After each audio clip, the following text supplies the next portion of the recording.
여러분은 6.25 하면 무슨 생각을 하시는지요? 어떤 것들이 떠오르십니까? 우리가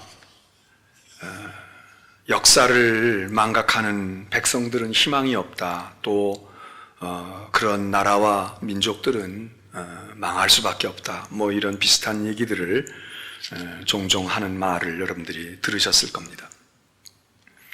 우리나라는 더군다나 역사가 긴 나라이기 때문에 반만년의 역사를 우리가 다 알기가 쉽지 않습니다. 그러나 우리가 아주 오래전에 무슨 고조선이라든지 삼국시대 뭐 이런 거는 잘 몰라도 특별히 근현대사, 우리가 살고서 겪은 일들, 그리고 우리의 부모들이 겪었던 일들, 또는 조금 멀리 가면 우리의 조부모들이 또는 우리의 증조부 부모들이 겪었던 근대사, 이런 것들은 우리들이 좀 그래도 기억을 하며 살아야 되지 않을까 생각을 합니다. 우리 믿는 그리스도인들은 성경을 중요하게 읽고 있습니다. 성경을 하나님의 말씀이라고 우리가 고백을 합니다. 계시라고 말합니다. 근데 사실 성경에 많은 얘기들이 모세가 호렙산에서 십계명 돌판 받아가지고 율법이 되고 그래서 계명을 받았다라든지, 사도 요한이 반모섬에서 유배되어 있다가 계시를 받아서 그걸 쓴 것이 요한계시록이라든지, 성경을 그렇게 많이 생각을 하고, 예언자들이 하나님의 감동을 받아서 하나님의 말씀을 대언해서 하나님의 말씀을 말하고 있는 것, 그런 것들이 이제 성경의 많은 부분으로 우리는 생각을 합니다. 그러나 그 못지않게 어찌 보면 그것보다 더 많은 분량의 우리가 하나님의 말씀으로 고백하고 받아들이고 있는 성경의 내용이 무엇입니까?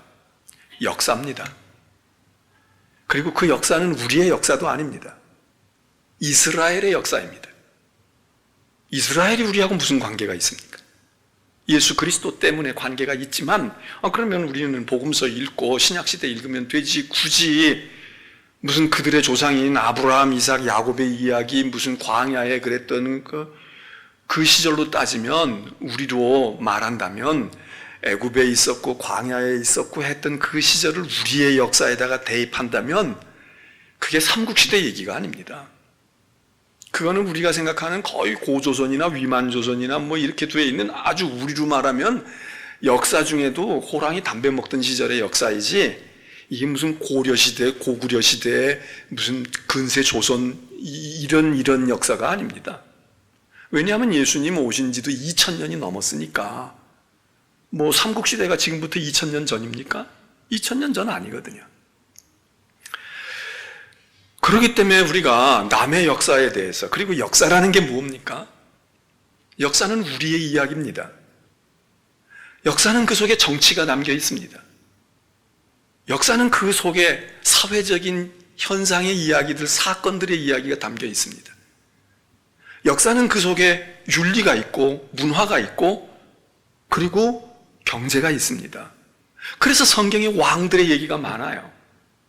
왕이 왜 우리가 우리나라 세종대왕도 아닌 그 왕들의 얘기를 히스기야가 어떠니 다윗이었더니 왜 우리가 읽어야 되고 왜 알아야 됩니까?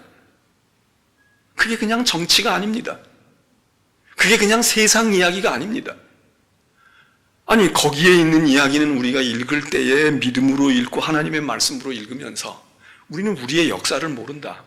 그리고 우리의 역사 중에도 아주 먼 얘기가 아니라 우리 아버지 어머니의 이야기, 우리 할머니 할아버지의 이야기, 근현대사의 이야기, 우리로 말하면 대한제국 조선까지는 까짓 거 우리가 너무 오래된 얘기라 어렵다고 할지라도 고종, 순종, 그리고 철종으로 이어지는 대한제국의 이야기, 그 다음에 일제치하에서 우리들이 겪었던 이야기, 그리고 이 6.25와 같은 이야기, 그리고 우리가 살았던 이승만 독재, 군부 독재, 그리고 지금 이야기, 우리가 그 이야기가 어떻게 신앙의 이야기가 아닐 수가 있습니까?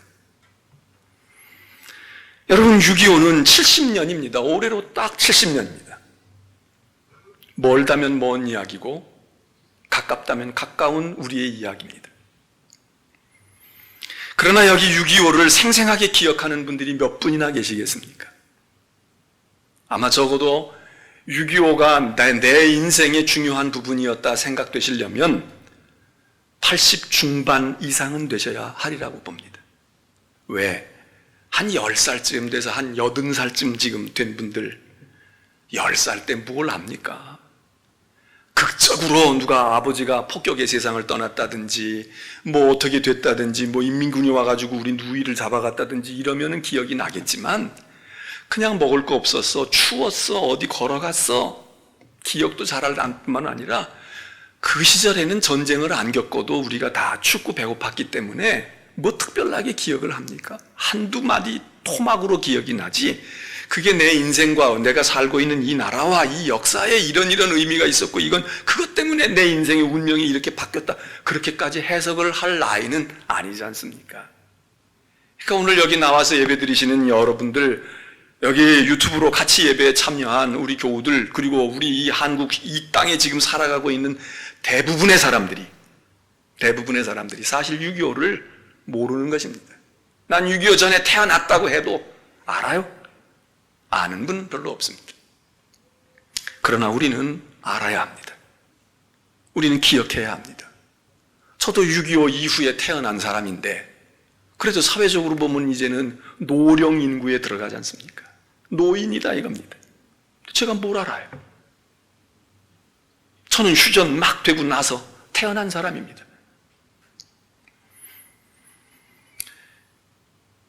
그러나 우리가 6.25는 70년이라고 하는 멀지 않은 세월 속에 된 일이지만 특별히 우리 대한민국이 어떻게 6.25를 잊습니까?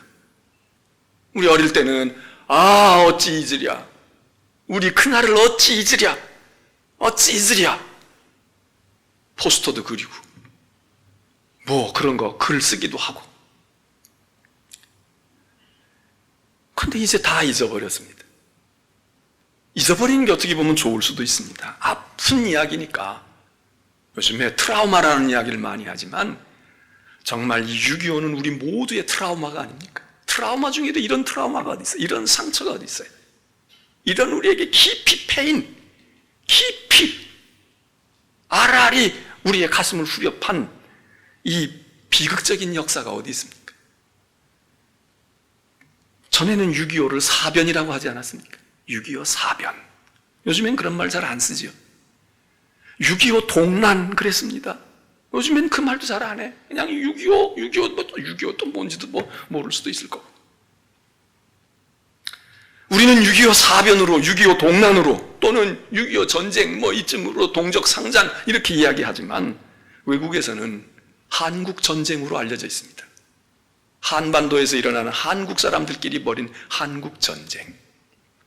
태평양 전쟁, 1차 대전, 2차 대전 이렇게 얘기하듯이 베트남전, 한국전쟁입니다. 한국전쟁의 또 다른 이름은 잊혀진 전쟁입니다. 잊혀졌습니다. 우리가 잊었는데 어떻게 다른 사람들이 기억하겠습니까? 잊혀진 전쟁이에요.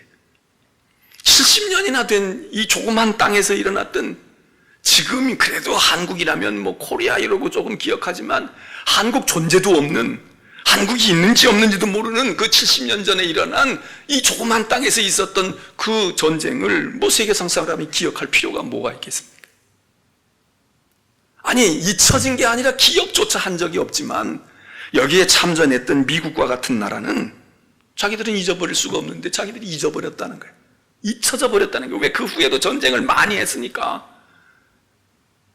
그리고 그 전쟁에서 아픈 상처들이 그들도 있지만, 그래도 대한민국 이 전쟁은 어떻게 보면 말이죠, 전쟁하고 난 다음에 자기들이 약간 마음의 보상도 받고 무언가, 그래서 크게 막 쓰디쓴 고통으로만 남지 아니하고, 그래도 우리 그거 해서 보람이 있어, 이렇게 느끼기 때문에 또 쉽게 잊어질 수도 있죠.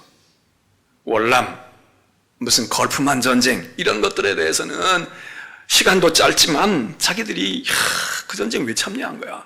아무 보람도 없잖아. 거기 참여해가지고 우리가 결국 이긴 거야, 진 거야? 우리 명예만 떨어지고 이렇게 갈등이 생길 수 있는데, 물론 한반도에서 이 전쟁도 사실 어디가 승리한 전쟁이라고 말할 수는 없이, 그죠? 거의 그냥 3년 전 전쟁하고 휴전할 때에 거의 비슷한 선으로 끝나지 않았습니까?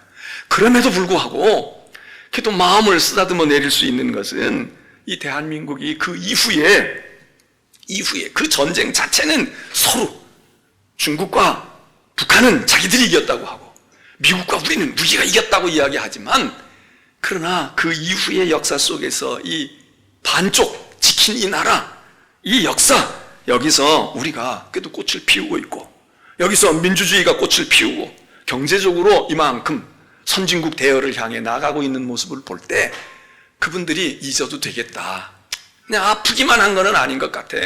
우리가 그래도 우리 할아버지가 세상 떠났는데 우리가 젊은 시절에 거기 가서 그것 때문에 일생을 그 전쟁의 참화 때문에 잊어버리지 못하고 이렇게 어려움을 겪고 살았지만, 그래도 내 인생에 있어서 한국 동란에 참여해서 전쟁한 젊은 시절에 내가 피 흘리고 내가 했던 건 헛되지는 않은 것 같아.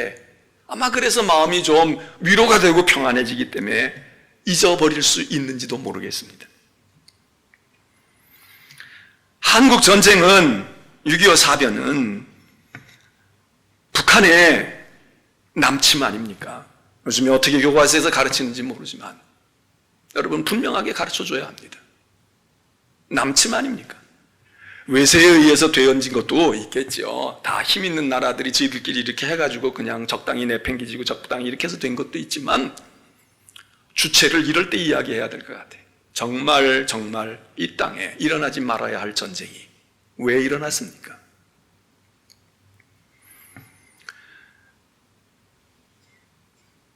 첫 번째 책임은 어찌됐든 간에 아무리 우리가 백보양보해도 북한 공산당에게 있죠. 김일성에게 있죠.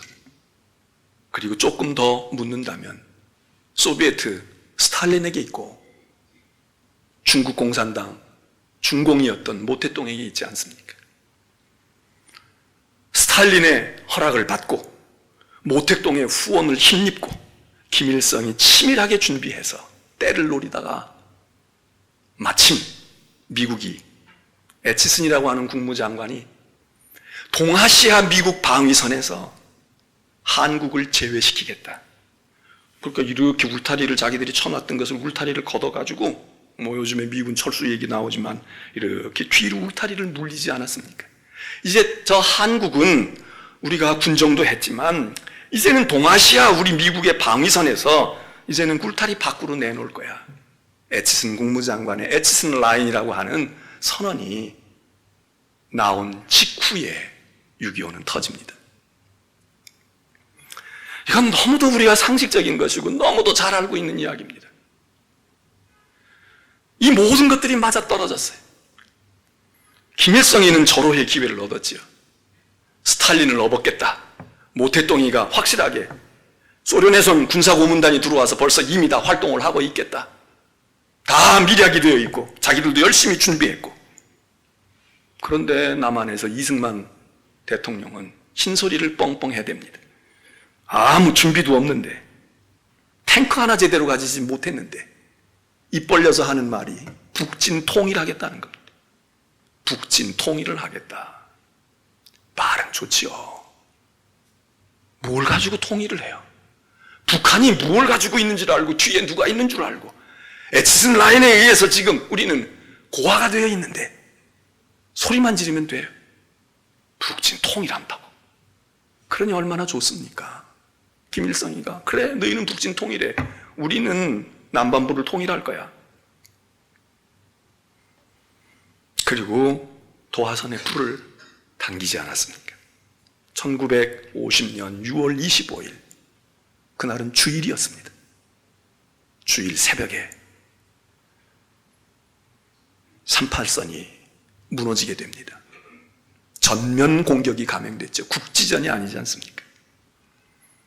아시는 대로 3일 만에 서울이 떨어졌습니다. 미아리가 어쩌니 뭐가 어쩌니 어느 부대가 어떻게 했냐지만 결과적으로 3일 만에 서울이 함락됐습니다. 서울이 함락됐습니다. 그냥 전투가 일어나는 게 아닙니다. 아세요? 25일 만에 대전이 떨어졌습니다. 말이 됩니까? 아니 그냥 걸어서 가도 2주 3주는 걸릴지 몰라. 전쟁을 하고 있는데 전쟁이 어떻게 25일 만에 수도 서울이 함락하고, 그리고 대전이 이 이 남쪽 반도의 절반이 되는 대전 방어선이 무너집니까? 그 후로부터 한 달이 지나서 낙동강까지 밀려갑니다. 토끼꼬리만 남겨놓고, 그리고 한반도는 완전히 적화됐습니다.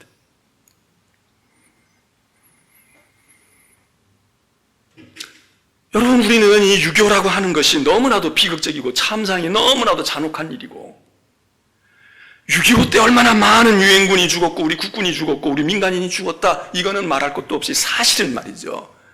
6.25가 나기 전에 해방되고 나서 3년 동안에 이 땅에는 계속해서 문제가 생겼습니다.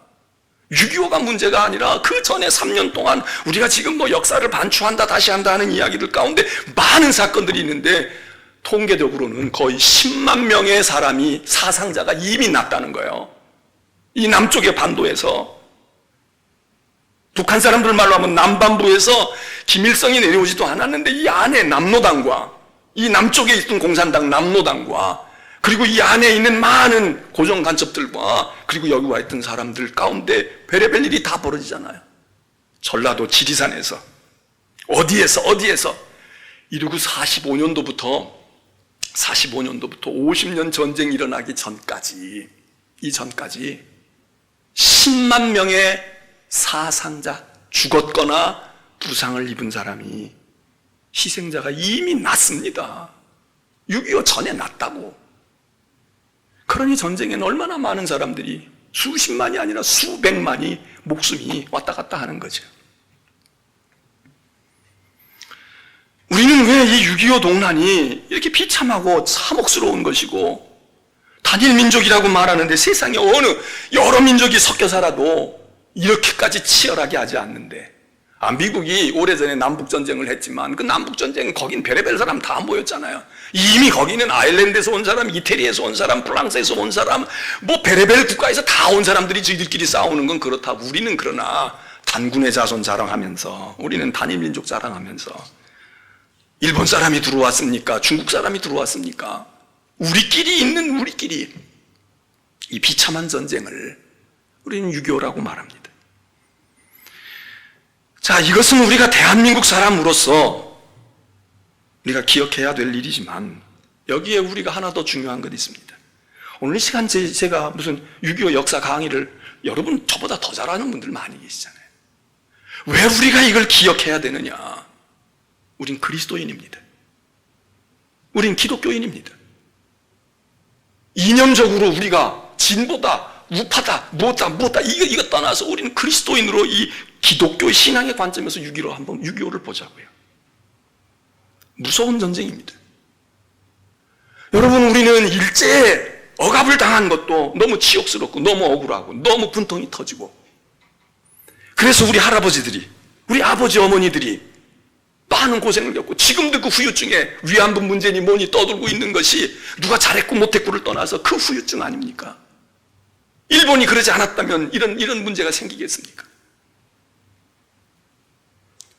그런데 일본 사람들, 우리가 찾아가도 일본 그러면 딴 데는 몰라도 거기는 이겨야 돼, 이래야 되잖아. 우리 그러고 있잖아요. 근데 요즘에는 공산당에 대해서는 아주 적당하게 생각하는 것 같아요. 낭만적으로 생각하는 것 같아요.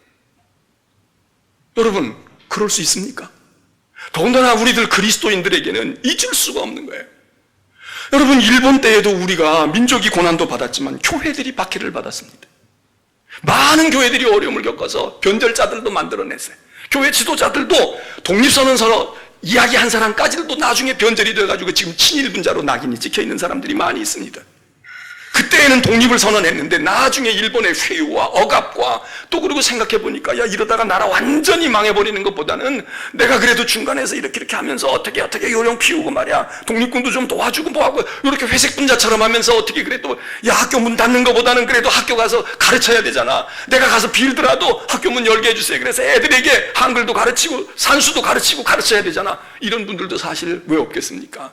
난 죽어도 못해. 너희들 하라는 건 못해. 신사참배 못해. 이래서 그냥 죽임을 당하고 학교 문 폐쇄하고 예배당 폐쇄한 분도 있지만, 야, 그래, 까짓거 절 한번 해주지. 그러나 이 아이들 아무것도 모르는데 얘네들을 길러야 되잖아. 얘네들에게 민족 혼을 암암리에 넣어줘야 되잖아. 그러려면 학교 문을 열어야 돼. 어떻게든지 문을 열어야 돼. 야, 예배당 물론 신사참배하면 안 되지만 그래서 예배당 문 닫고 교인들이 한두 달 견디지. 예배당 없어지면 어디 가서 교인들이 전도하고 어디 가서 그래. 그러니까 어떻게 그냥 적당히 그러면서도 속으로 그래도 우리가 모여서 다시 예배드리고 타협을 하면서라도 살을 찾아야지. 이런 사람들은 없겠습니까? 다 변절만 했겠습니까? 나름대로 나라 사랑하는 방법을 가진 이들도 있겠지만 우리가 그거를 지금 다 그렇다고 100% 잘했다고 할 수 없습니다. 그러나 여러분 보십시오. 일제 때에도요, 교회가 탄압을 받고 목사, 장로, 집사, 구원자들, 교인들이 옥에 갇혔다가 고문당해서 유관순도 죽고 말이에요. 많은 주기철 목사도 세상 떠나고 뭐 별의별 여러 가지 분들이 생기고 고난을 당했지만 일제 치하에서 교회는 씨가 마르지 않았습니다. 교회는 더 부흥했습니다. 고등계 형사들이 들어와서 여기 와서 설교를 다 감시하고 있는 거야. 요즘에는 교인들이 감시하지. 유튜브에 뜨니까 세상에서 감시해요. 뭐 어쨌다 저쨌다 그러고 얘기를 해. 근데 그때는 그런 게 아닌데 고등계 형사가 여기 돌아서 앉아있는 게 딱 정모 쓰고 딱 곤봉 들고 그리고 목사 설교하다가 마음에 안 들면 요시 주의를 줍니다. 더 나가지 마. 더 나가지 말라고. 여러분 요즘도 목사들이 설교하다가 요시 소리가 들릴 때가 있어요. 그렇게 하면 안 됩니다. 여러분 여기 그렇게 고통을 당하면서도 일제 치하에서 교회는요 계속 부흥을 했어요. 잡혀가고 순교를 당했지만 그런데 더 지독한 건 공산당입니다. 북한 공산당은 씨를 말렸습니다. 교회가 있습니까? 믿는 자들이 지금 있다지만 하나님만 아시는 사람들만 있어요. 교회가 다 말랐어요. 이슬람도 이렇게는 안 해. 공산당이라고 다 이렇게도 안 해. 유독 저 북한 공산당이 이렇게 하는 거예요. 북한 공산주의는 공산주의의 전형이 아닙니다. 레닌, 막스 다 무너졌습니다. 모태동도 무너졌습니다. 김일성은 안 무너졌어요. 쿠바의 카스트로도 무너졌어요. 세상에 공산주의가 변하든지 사회주의로 뭐 어떻게 되든지 뭔가가 다 그랬어. 그게 공산주의야. 저건 공산주의가 아닙니다. 저건 독재 공산주의야. 세습 공산주의야. 공산주의 중에도 변종이 나타난 거야. 저런 게 없어요 도대체. 그렇기 때문에 공산주의 하에서도 교회들이 어느 정도 핍박은 당하지만 지금 중국도 그냥 핍박은 당하지만 교회가 있잖아. 저 친구들은 씨를 말린다니까. 여러분 그런데 어떻게 그리스도인들은 우리가 이 문제를 간단히 생각할 수가 있습니까? 여러분 북한이 들어오면 교회 남아납니까? 남아날 수 있습니까? 북한의 평양이 사실은 한국에서의 동양의 예루살렘이라고 불렸던 데입니다. 서울, 인천 교회 많다지만 문제 상대가 안 됐어요. 일제 치하에서 평양에서 민족주의자들이 많이 나왔고 민족 학교들이 많이 나왔고 거기 도산 안창호 선생을 비롯해서 남강 이승훈 장로, 길선주 목사, 주기철 목사 이런 많은 분들이 거기서 종교적이 됐든 민족적이 됐든 국가적이 됐든 신앙적이 됐든 거기서 인물들이 나옵니다. 선천, 박천 이런 평안도에서 다 그리스도인들이요. 불같은 그리스도인들이 나와서 남한에 지금 있는 교회들 얼마 전까지 유명한 교회들 다 거기 출신들이야. 장로교, 감리교 다 거기서 출신들이야. 영락교회, 충현교회 이런 교회들이 다 거기서 월남해가지고 남부여대에서 온 분들의 그분들과 그분들의 자손들이 그 교회를 세우고 한국이 남쪽에 복음화에 전진기지 역할을 한 대단한 분들입니다. 그런데 그 평양을 우상의 도시로 만들었습니다. 그 동양의 예루살렘이라고 했던 거기서 평양 대부흥운동이 1907년에 일어나면서 이 한반도에는 일제 치하에 있었지만 그때 한국교회가 확 일어서는 우리 한국교회의 오순절이 1907년도라고 우리는 생각하는데 바로 그때 평양에서 불붙기 시작합니다. 그런데 그 평양을 완전히 초토화시켰어요. 그리고 김일성이가 떡 앉아있는 거예요. 하나님 자리에 앉아있고 예수 그리스도의 자리에 앉아있고 십계명을 다 변형시켜가지고 저희들 충성하게 만들고. 여러분, 이거는 그냥 자본주의와 민주주의와 공산주의의 문제가 아닙니다. 저는 적그리스도라고 생각합니다. 용납할 수가 없는 것입니다. 물론 우리가 민족이 화해해야 되고 도와줄 거 도와줘야 되고 하지만 도와주는 이유가 뭡니까? 저 정권 잘 되라고 도와주는 거? 그렇게는 못합니다. 고난받고 있는 북한 인민들이 불쌍한 거예요. 그나마 안 도와주면 저것들이 더 탄압을 하고 더 괴롭힐 것 같으니까 울며 겨자 먹기로라도 우리가 도와줄 수는 있어요. 그러나 북한 공산주의가 더군다나 할아버지, 아들, 아버지, 세상에 이런 나라가 어디 있습니까? 공산주의를 시작했던 막스도 이렇게 못했어요. 레닌도 이렇게 못했다고. 후르시초프도 이렇게 못했다고요. 중국 대륙을 죽음에서 건져냈다고 하는 모택동이도 이렇게, 마오쩌둥도 이렇게 하지는 않았어.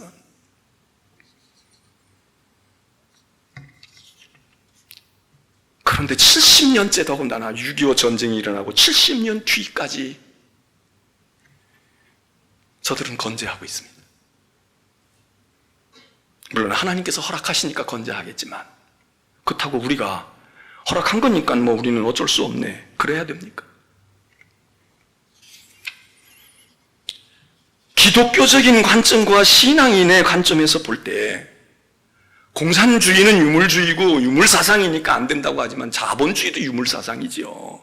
우리가 지금 신봉하고 우리가 누리고 있는 이 자본주의도 영적으로는 이것도 우리가 대항해서 싸워야 할, 끊임없이 여기에 대해서 우리가 도전해야 될 곳이지만 성질이 달라요. 차원이 다르다고.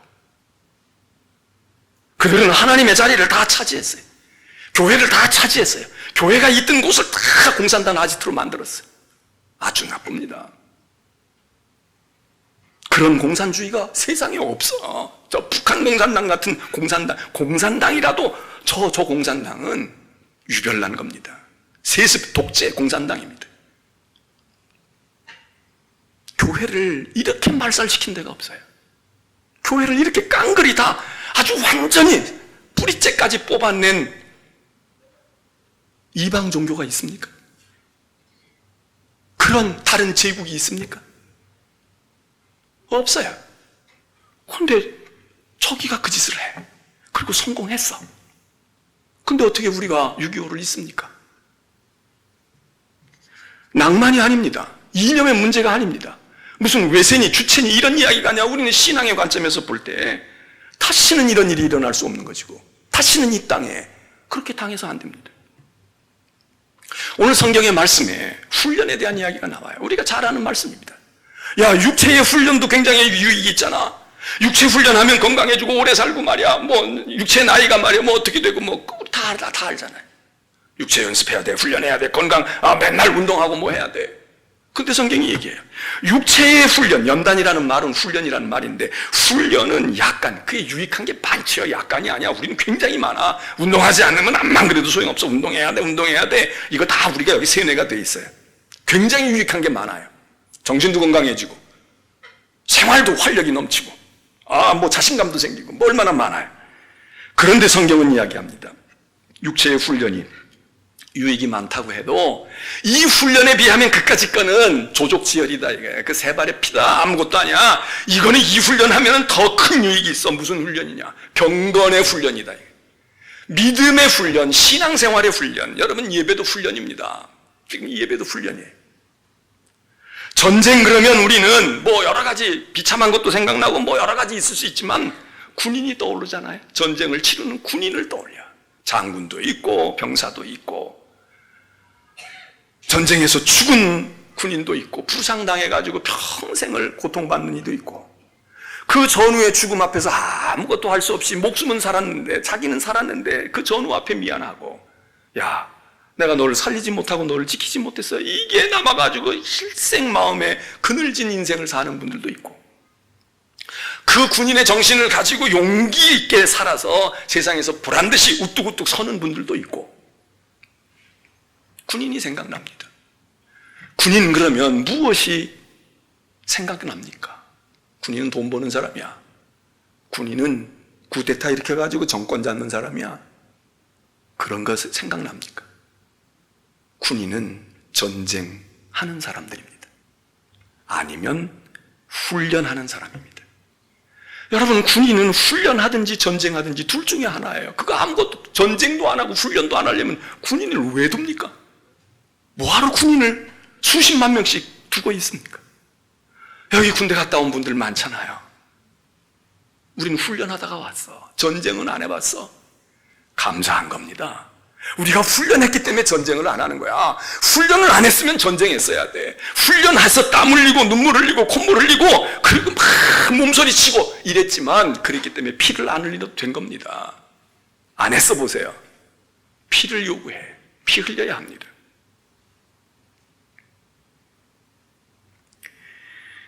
여러분, 6.25가 왜, 전쟁이 왜 났습니까? 훈련 안 했거든. 나름대로 훈련은 했지만 훈련이 제대로 되지 않았어. 제대로 준비하지 않았다고요. 북한은 몇 년에 걸쳐서 치밀하게 준비를 다 했어. 외교관계 다 수립해놓고 다 했어. 근데 남한은 미군이 들어와서 있으니까 뭐 자유도 있고 초콜릿도 먹고 말이죠. 뭐 부대찌개나 해서 먹고 말이지. 뭐 이런 분위기에서 그냥 그렇게 하고, 우리가 북한에 가서 무슨 친탁 반탁을 했습니까? 이 남한에서 친탁 반탁이 막 떨어지고 여기서 남로당이 시끄럽고 또 저기 무슨 자유당이 북한에 평양에 가가지고 자유당 지부 만들어가지고 뭐 어떻게 뭐 선거라도 해봤습니까? 우리는 훈련을 안 했어요. 6.25의 비화가 많이 있는데 그 중에 이런 얘기들도 있더라고요. 저기는 저렇게 치밀하게 준비하고 그랬는데 우리도 좀 기분이 이상했나 봐요. 1950년 연초에 군부들을 통해서, 군계통을 통해서 야, 우리도 방어 훈련을 해야 되겠다, 이런 걸 생각했다는 거예요. 그래서 국방부 중심으로 방어 훈련 계획을 만들었대요. 지침을 만들었겠지. 그래가지고 거기서 만들면 그 다음에 이제 밑에 부대에 하달을 해야 되잖아. 그러니까 국방부나 육군본부에서 만들어진 것을 그 다음 부대로 가고 그 다음 부대로 가는데 시간이 걸리잖아요. 자기들 맞게 이제 또 이걸 다 디자인해야 되니까. 그래서요, 거의 5월 며칠 날 맨 밑에 부대까지 방어 훈련 계획 지침이 전달이 됐다는 거야. 그래서 이제 그거에 따라서 방어 훈련을 하면 돼. 그런데 6.25가 터진 겁니다. 지침서를 손에 들고 이렇게 훈련하라는데 대대장님 어떻게 해요? 야, 중대장 이거 어떻게 해야 되겠냐? 이루고 있는 단계에서 6.25가 터졌다 이거야. 휴지 조각이지. 이거 뭐에다 써요? 휴지 조각이야. 훈련을 못했다 이거야. 안 했다 이거야. 아니, 할 시간이 없었어. 그때는 조금 한 1년 뒤에만 터졌어도 조금 뭐 참호라도 파놓고 뭘 어떻게라도 하고 사격술이라도 좀 더 가르치고 했을 텐데, 우리는 아차아차 하던 순간에 저기는 다 준비하고 그냥, 그러니 3일 만에 서울 떨어지고 25일 만에 대전 떨어지고 그로부터 한 달 뒤에 낙동강만 빼고 다 떨어지는 거 아닙니까? 우리는 육체의 훈련도 잘해야 되고 전쟁의 훈련도 잘해야 됩니다. 지금 그러니까 우리 군인들 잘해야 돼. 복무기간도 짧으니까 훈련 열심히 해야 돼요. 왜? 전쟁 안 하려면. 훈련하기 싫어? 전쟁해야 돼. 그리고 그 전쟁하면 피 흘려요. 내가 흘리든 상대방이 흘리는데 확률은 내가 흘릴 확률이 많아. 왜? 나 훈련 안 했으니까. 그러니까 여러분 젊은이들 가서 열심히 해야 돼. 1년 반, 2년도 채 못하는데 열심히 해야 돼. 선배들은 3년씩 했으니까 그렇게 해서 숙달하고 탈달 외우고. 훈련이 뭡니까? 훈련이 그렇게 고상하고 재미있고 낭만적인 게 아닙니다. 여기 군대에서 3년씩 복무하신 분들 중고등학교 때 제식 훈련하고 교련하면서 다 배웠던 거야. 총검술, 그리고 총 분해하는 거 그거 탁 놓고 시험 봐가지고선 분해 시작하면 탁 해가지고 다시 조립, 그래가지고 교련 시험도 보고 다 우리 그러지 않았어요. 그거 군대 가서 또 한다고. 저는 장교 훈련을 받았는데 장교도 그 짓을 시키더라고. 똑같이 그거 하는 거야. 권총 분해도 물론 하지만 M16, 카빈, M1 이런 거 놓고 총 분해 시키는 거야. 그거 M1 카빈 제대로 쓰지도 못했어 그때도. 그런 건데 그 분해를 시키는 거야. 그래서 기름 반질반질하게 칠해놓고 격발 조준하고 다 하고. 아니, 장교가 됐는데 그거 일반 훈련소의 사병도 아닌 장교인데 그거 다 했는데 그래도 해야 돼요. 훈련은 계속 해야 돼. 쉬면 안 돼요. 지금 이렇게 코로나 사태가 나고 뭐가 어떻게 됐다고 그러는데 보세요. 운동선수들 공연하는 연주인들, 예술인들 보세요. 그라운드에 못 나간다고 운동 안 해요. 자기 나름대로 체력 단련을 해. 이거 하려니 더 힘든 거야. 지방 구석에서 해야 되는데 어떻게 해야 될까? 집에 있는 거 가지고 이용하면 어떻게 할까? 운동기구를 사서 뒤져 놓을까? 어떻게 하면 좋을까? 별별 방법들을 해서 유튜브에 별난 것들이 떠오르잖아. 발레리나들도 말이죠. 그 베란다에서 하기도 하고 길거리 지나가면서도 막 이렇게 하면서 그게 찍기 위해서 전시 효과를 보기 위해서도 하지만 그 마음의 자세가 있잖아요. 내가 무대에서 해야 되는데 이거 못하고 있는데 가만 내버려도 녹쓰는 거야. 피아니스트를 연주하는 분들 여기 음악인들도 있지만 공연 없다고 그냥 쉬어요? 잘 됐다 이참에 쉬자. 손가락 다 굳어. 아무것도 안 돼. 더 두드려야 돼. 그리고 지혜 있는 사람은 이때 나는 베토벤 것만 이렇게 했는데 이번 기회에 나는 바하도 좀 해야 되겠다. 그리고 준비해 놓으면 문 열리는 날 그 사람들은 뜨는 거지. 그런데 그냥 세워라 내워라 있는 거야. 아무것도 못해 안 해. 이거 해봐야 지금 뭐 미래가 보이지도 않는데 손가락 굳어. 나이 먹어. 문이 열리고 시대가 열려져도 그 시대가 가버립니다. 여러분 우리 경건의 훈련도 그렇잖아요. 육체의 훈련 한두 달만 안 해보세요. 내가 3년 4년 걸려서 근육질 몸매를 만들었어. 그런데 석 달만 병원에 입원해봐. 아무것도 못하고 휠체어 타고 다니거나 보조기 들고 살금살금 걸어야 되는 석 달을 지내보라고. 근육 다 빠져. 하루에 몇 %씩 쫙쫙쫙쫙 빠지잖아요. 더군다나 나이 먹은 사람은 더 잘 빠져. 여러분 믿음의 훈련도 우리가 게을리할 수 없는 거예요. 제가 그래서 이거 1월 초 되면서부터 중국에서부터 우한에서부터 떠들기 시작했던 게 2월달 돼가지고 우리한테 엄습해가지고 들어왔고, 그리고 우리가 알아서 우리가 문 닫기도 하고 또 그랬지만 3월, 4월, 5월, 6월이 다 지나갑니다. 오늘이 하지입니다.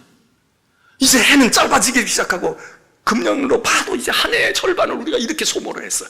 영적으로도 지금 우리는 넉 달을 말이죠. 넉 달을 지금 우리는 침대에 누워서 밥 먹고 침대에서 텔레비전 보면서 예배드리고 그리고 우리가 온 거예요. 그러면 근감소증 안 생길까요? 근력이 지금 괜찮을까요? 나는 턱걸이 몇 개 했거든. 난 푸시업을 얼마나 했거든. 한번 해볼까요? 여러분 육체도 훈련해야 되지만 우리는 경건의 훈련을 해야 됩니다. 그러니까 더 힘써야 돼. 그라운드에 나가서 막 뛰고 경쟁자가 있는 내 동료 선수하고 뛰면은 얼마나 효과도 있고 얼마나 신속하고 좋은 방법으로 서로 주거니 받거니 하면서 얼마나. 근데 이거 나 혼자 해야 돼. 공을 치고 내가 가서 주워와야 되고. 근데 이게 얼마나 효과가 나겠어요. 그러니까 더 열심히 해야 돼. 더 방법을 써야 돼. 근데 오늘 우리 그럴까? 경건에 이르는 훈련을 해라. 그리고 그 훈련은 왜 해야 되느냐? 육체적인 훈련 못지않게 이게 훈련하지 않으면 금방 문제가 생길 뿐만 아니라 이건 훈련하면 너무 좋은 거다 이거예요. 일석이조 삼족이 아니라 많은 유익이 있어. 금생에서뿐 아니라 내생에서도 유익이 있다. 무슨 얘기입니까? 너 지금 살아가고 있는 지금 내 인생의 이 땅에서의 세월 동안에도 사는 동안에도 유익이 있고 복이 있지만 경건의 훈련을 매일 힘써라. 하나님의 나라에서도 다음 생에서도 내 생에서도 그 훈련한 것 가지고 거기서도 평가받고 거기서도 써먹을 수 있는 거야. 그러면 해야 되지 않습니까? 지금 공부한 것 가지고 대학교 가서 써먹는다 그러면 해야 되지 않아요? 요즘에 우리나라 아이들도 이제 외국 공부 많이 하고 그래서 유학 가는 아이들 있잖아요. 미국 같은 데는 AP 코스라는 게 있어. 좀 더 고급화된 과정. 근데 이거 대학 가서 배워야 되는 거거든. 근데 고등학교 때 똑똑한 아이들이나 고등학교 때 실력이 쌓아진 아이들은 이 AP 코스를요 고등학교 때 해버리는 거야. 고등학교 때 한다고. 대학교 1학년, 2학년 때 가서 선택해가지고 공부해야 되는 공부야. 대학교 교재라고. 그런데 고등학교 아이들에게 AP 코스를 하게 해요. 그러면 얘네들이 고등학교 때 대학 가기도 전에 이 AP 코스를 몇 개씩 하는 거야. 그러면 이게요 내신 성적 받는데도 좋아. 또 하나는 이게 왜 좋으냐 하면 대학 가서 조기 졸업을 할 수 있어. 왜냐하면 대학에서 이수할 학점을 여기서 받았어. 고등학교에서도 써먹고 대학에서도 써먹어. 그러니까 AP 코스를 하는 거야. 어렵고 힘들지만 하는 거야. 그러면 능력도 인정받고 대학에서 그 과목 너 뭐 AP 코스 했네. 벌써 했네. 너 안 해도 돼. 그리고 거기서 다 변제해줘. 그러니까 남 4년 동안에 해야 될 걸 3년 반에 끝내. 또 무엇이 유익합니까? 시간이 절약이 돼. 또 중요한 게 있어요. 무엇입니까? 등록금이 한 학기 등록금이 몇만 불씩 하는데 그게 그냥 절약이 되는 거야. 고등학교 때 그렇게 비싸지 않거든. 그 과목 선택해서 들어봐야 그렇게 비싸지 않아. 근데 그 과목을 대학 가서 수강하려고 그러면 엄청난 튜션을 내고 공부해야 된단 말이에요. 그러니 보세요. 시간 절약해. 돈 절약해. 자기 인생의 스케줄이 당겨져. 또 하나는 능력을 인정받아. 얘는 AP를 이만큼 했네. AP 성적이 이만큼이네. 그러니까 그냥 정규 과정 클래스에서 배웠던 거 하고 이건 아니야. 얘는 이런 능력이 있네. 그리고 인정받아 좋아. 그거 안 하겠습니까? 능력이 없으면 못하지만 능력 있으면 해요. 빈둥빈둥 노는데 난 공부 다 했는데 이거 다 하는데 그러면 AP 코스로 들어가는 거야. 2학년 때 들어가든 고등학교 2학년 때 가든 3학년 때 가든 가서 그거 파는 거예요. 대학 갈 공부를 다 하고 앉은 거예요. 여기 앉아서 싼 돈 내고 인정받아 가면서 미리 앞당겨서 그게 훈련의 효과 아닙니까? 요즘에 우리가 사실 여기 나와서 예배 드려도 찬송을 제대로 합니까? 기도를 뭘 말해서 할 수 있습니까? 저는 그래도 이렇게 설교하고 이렇게 마스크, 제가 다 마스크 벗고 있고 싶어요. 1시간 내내. 그럼 여러분이 뭐라고 그럴 거예요? 그러고 안 그러실 거 아니야. 목사관이 그러니까 겁나. 근데 제가 가능한 한 써요. 왜 쓰냐? 저에게서부터 감염될 수도 있어서 그렇지만 제가 정서적으로 편치가 않아. 왜? 여러분들은 쓰고 앉아서 이러고 있는데 말 한마디 못하고 있는데 목사는 설교하는 시간만 벗으면 되지. 그 나머지 시간도 벗고 말이야. 난 목사다 그러고 벗어도 된다. 이럴 건 뭐 있을까? 제가 요즘에 신방 갈 때도요. 간혹 신방 가요. 마스크 쓰고 들어갑니다. 근데 가족들이 다 벗고 있어. 그러면 제가 벗어요. 벗어야 되겠다. 만일 가족들이 마스크 쓰고 있다면 저는 안 벗고 그냥 합니다. 그러니까 혹시 신방 요청하실 분이 있으시면 목사가 마스크 벗는 거 별로 탐탁지 않으시면 여러분께 있을 때는 마스크 벗고 있다가 목사가 밑에서 띵동 그러면 쓰십시오. 그러면 제가 사인으로 알 거야. 마스크 쓰라는 얘기로구나. 그리고 제가 벗지 않을 거야. 왜? 얼마나 이게 힘듭니까? 얼마나 힘들어. 그러니까 교회 와도 온 것 같지가 않아. 그런데 말이죠. 제가 지난 수요일인가 언젠가도 그 얘기했지만 여러분 지금 말하지 않고 기도하는 훈련 지금 잘하세요. 이거 굉장히 좋은 훈련이야. 말할 수 있을 때는 어떻게 말 안 하고 기도해요? 이거 힘들어. 남들 막 옆에서 떠드는데 가만히 남 얘기 듣는 것 같기도 하고 그때는 또 입 열어서 기도하자고. 지금은 다 말 안 해. 근데 이게 잡념이 막 들어오기도 하지만 한번 집중이 딱 되면요. 집중이 딱 되면 옆에서 누가 떠들지도 않잖아. 뭐라고 하는지도 몰라. 그리고 깊은 고요함 속에 찬송도 여기서 불러줘. 누가 불러. 내가 잘 모르는 거 박자 맞출랴 가사 불랴 이러면 그냥 그거 부르는 데다가 우리는 우리의 정성과 능력의 10분 7, 8을 거기다가 써. 그 찬송이 아주 익숙해져 있고 내가 은혜 받은 찬송인 사람이 아닌 다음에는 그 찬송 부르려고 막 이러고 말이야. 이러고 가사 악보 보고 이러다가 그냥 사실 부르긴 했지만 별로 그렇지 않아. 근데 지금 묵상하고 잘하는 찬송은 잘하는 대로 다 알아. 가사 다 무슨 가사인데 그래 저런 의미가 있었구나. 바로 저 부분이었어.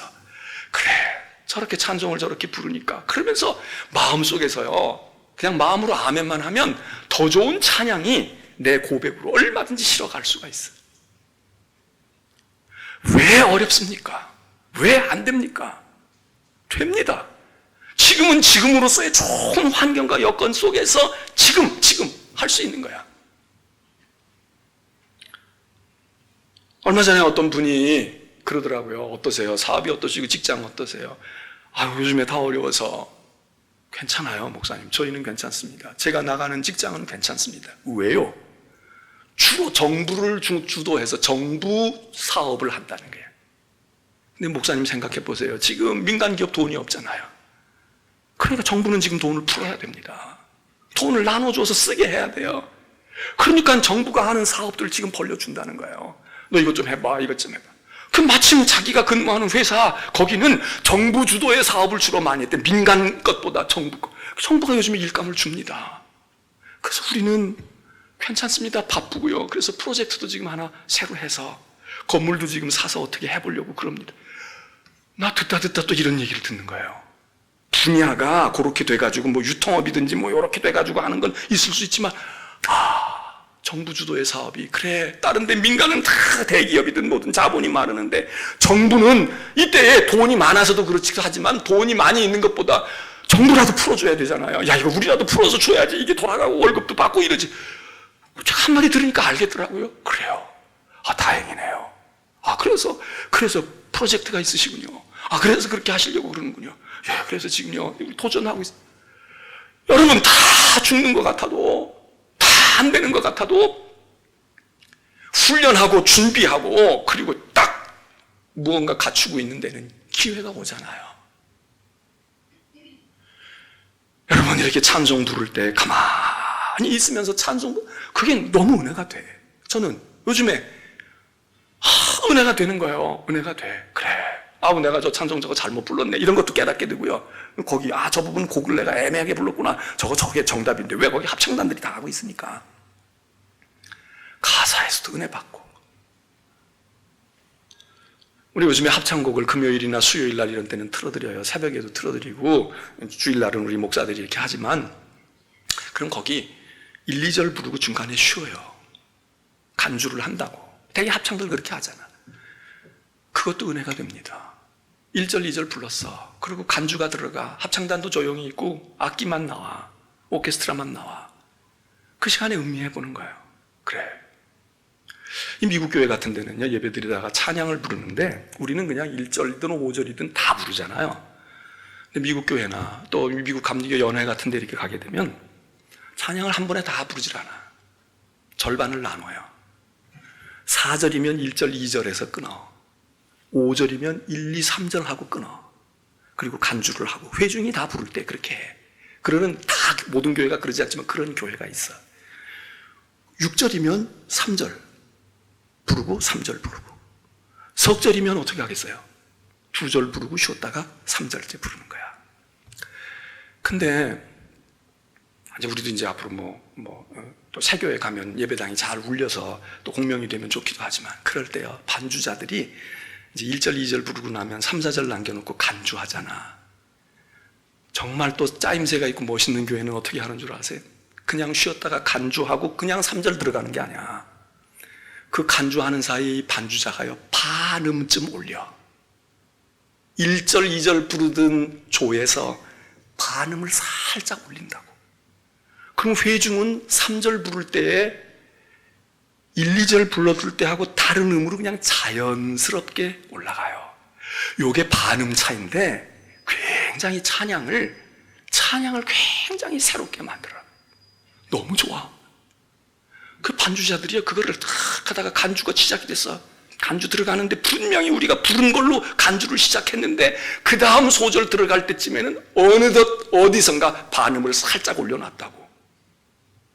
저는 그 추억이 너무 좋은 거야. 그래서 우리도 그랬으면 좋겠는데 그 반음이 아무것도 아닌 것 같은데 그 반음 낮춰서 부른 거하고 반음을 올려서 부른 거하고 그게 달라요. 그게 조라는 게 그냥 있는 게 아니야. 그냥 라장조, 바장조 이게 그냥 음 높이고 이게 아니야. 그게 다 똑같은 곡이지만 그게 달라. 근데 반음을 살짝 올려. 저는 그 연애나 이런 데 가게 되면요, 올겐 반주자들이 그걸 하거든. 하다가 살짝 올려서 그 다음에 회중들이 여러분, 남의 찬송을 통해서도 우리가 얼마든지 은혜를 받을 수 있습니다. 바라기는 6.25는 70주년입니다.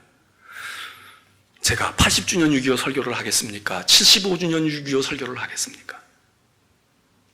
71년은 있겠지. 72년도 있겠지.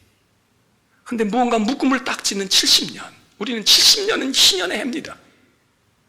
안식일이 7일 만에 돌아오듯이 70년째는 희년이어서 모든 것이 다 풀어져야 되는 해입니다. 빚진 사람도 그때는 그냥 안 갚고 70년째만 기다리면 그냥 다 탕감이 되는 거야. 그냥 그때는 다 원점으로 돌아가는 거야. 그래서 희년이야. 주빌리. 희년이라고. 너무도 좋은 안식의 해가 돌아가는 겁니다. 근데 우리는 해방된 지가 지금 75년 아닙니까? 해방의 희년이 75년이 됐는데도 통일을 못 이루었어요. 이제 6.25도 70년이 돼서 이제는 종전을 해야 되고 이제는 뭘 해야 되는데 지금 종전할 수가 있겠습니까? 종전한다고 종전이 되겠어요? 하나님 이 나라를 어떻게 해야 됩니까? 이 백성을 어떻게 해야 됩니까? 하나님 바벨론 포로도 70년 만에 돌아왔는데, 하나님 구약에서 70년이 아니더라도 희년이 돌아오면 노예들도 풀어나고 내가 빚진 것도 못 갚아도 다 탕감이 되어지는데, 어떻게 이 민족은 해방된 지 일제에서 75년이 됐는데도 통일을 못하고 있으며, 6.25가 70년이 돌아왔는데 이번에 70주년을 어떻게 우리나라에서 70주년을 기념하는지 모르겠어요. 획을 긋고 가야지. 70년의 역사를 6.25를 재조명하고, 그리고 무언가를 세미나를 하든 뭘 하든지 해서 이건 이렇게 가르쳐야 되겠다, 뭐 나와야지. 그리고 그 다음에 70년을 바라다 보면서 뭘 어떻게 해야 되는데, 하나하나 모르겠어요.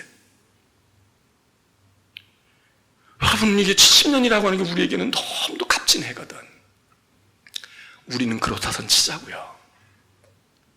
북한 백성들은 어떻게 합니까?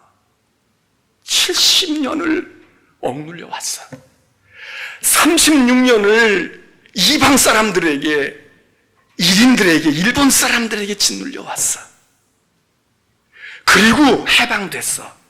그리고 또 시간이 흘러가지고 저 북한에 있는 사람들은 100년도 넘게 지금 저러고 노예살이 합니다. 100년도 넘게.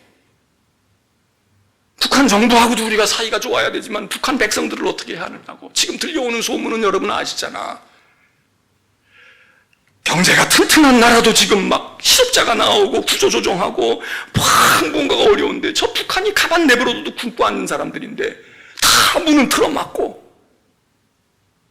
평양도 보급품 못다는, 그러면 이거는 상상 초월 아닙니까? 평양이 어딥니까? 거기는 그들의 시온입니다. 평양에 있는 사람들은 딴 데는 굶어 죽어도 거기는 다 주고 거기는 되는 거 아니에요? 근데 평양에 지금 보급에 문제가 생겼다는 거 아니에요? 그럴 수밖에 없겠지. 지금 계속 조였으니까. 그러면 다른 인민들은 고난의 행군 때 뭐 얼마가 아사자가 났다 그러지만 아마 5년 뒤, 10년 뒤에 나올 거라고. 지금 2020년도 이때에 평양에서, 함흥에서, 저 신의주에서, 저 외진 곳에서 얼마나 많은 북한 사람들이 영양실조에 걸렸고, 얼마나 많은 사람들이 소리도 없이 죽었고, 얼마나 많은 사람들이 고난을 겪었는지. 여러분, 그 백성은 어떻게 해야 합니까? 오늘 우리는 6.25 75주년을 앞두고 제가 6.25에 대한 설교를, 70년을 맞는 설교를 오늘 다시 한번 짚어야지, 그런 마음이 들었습니다. 바라기는, 여러분이 딴 거는 모르지만 절대로 이 땅을 공산화시킬 수는 없습니다. 공산화도 북한 공산당은 아닙니다. 북한 공산주의는 아닙니다. 동족이다 아니다를 떠나서 아닙니다. 이 얘기는 북한에 있는 인민들을 우리가 부인한다는 얘기가 아닙니다. 우리보다 더 훨씬 더 고통을 주고 있는 그 주체들, 그 할아버지, 그 아버지, 그 아들, 여러분, 더 이상은 아닙니다. 그러려면 어떻게 해야 됩니까? 훈련해야죠. 준비해야죠. 무엇보다도 우리가 영적으로 무너지지 않아야 합니다. 여러분, 아차하면 대한민국이 넘어가는 게 문제가 아니라, 아차하면 교회 다 말살이고요. 아차하면 우리 신앙 다 북한 꼴 납니다. 북한 꼴 나요. 저 사람들은 해요. 딴 나라는 이렇게 못했지만, 일본 사람도 이렇게 하려고 했지만 우리가 그것도 뚫었어요. 그렇지만 저 사람들은 한다고. 교회 씨를 말려. 그렇기 때문에 그리스도인 된 우리 대한민국 백성 중에도 그리스도인 된 우리는 더 충성해야 되고, 나라 사랑해야 되고요. 그리고 애국 정말 하고, 그리고 지켜야 합니다. 우리 자녀들에게 잘 가르쳐야 합니다. 딴 거는 몰라요. 이념으로 풀 수도 있고 어떻게 풀 수도 있어. 그러나 신앙의 관점에서 볼 때는 아니야. 믿음의 관점에서, 성경과 기독교의 관점에서 볼 때는 딴 건 모르지만 아니다. 아니야. 그러기 위해 우리가 깨어있고 기도하고 우리 신앙을 잘 지켜야 되겠습니다.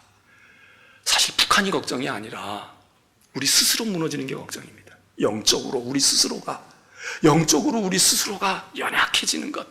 훈련 안 하거든.